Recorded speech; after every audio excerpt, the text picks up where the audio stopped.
అందరికీ నమస్తే. నా పేరు గాజుల స్వప్న. ఇలా కరీంనగర్లో నిన్న జరిగినటువంటి సంఘటన ఏదైతే ఉందో చాలా బాధాకరం. కరీంనగర్లో ఓ ప్రైవేటు ఆసుపత్రిలో ఒక మహిళ పైన అత్యాచారం చేయడం అనేది ఏదైతే ఉందో చాలా దౌర్భాగ్యమైనటువంటి చర్య, సిగ్గుమాలిన చర్య. మహిళకు ఇబ్బంది ఉంది అని చెప్పేసి ఆసుపత్రికి వెళ్తే ఆ ఆసుపత్రిలో పనిచేసేటువంటి సిబ్బంది ఆ మహిళ పైన మత్తుమంది ఇచ్చి మహిళ పైన అత్యాచారం చేయడం అనేది సిగ్గుమాలిన చర్య అని చెప్పేసి తెలియజేయడం జరుగుతుంది. అదేవిధంగా మొన్నటికి మొన్న చూస్తే కరీంనగర్కు కూతవేటు దూరంలో ఉన్నటువంటి ఒక మెడికల్ కాలేజీలో కూడా ఇదే విధంగా ఒక మహిళ వాష్రూమ్ ఎటు అని చెప్పేసి అడిగి వెళ్ళడం జరిగింది.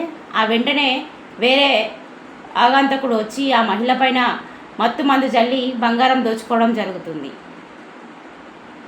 ఆమె తేరుకొని వెంటనే అరవడం వల్ల ఆ బంగారం దొరికింది. ఆ ఆగంతకుడు పట్టుబడ్డాడు.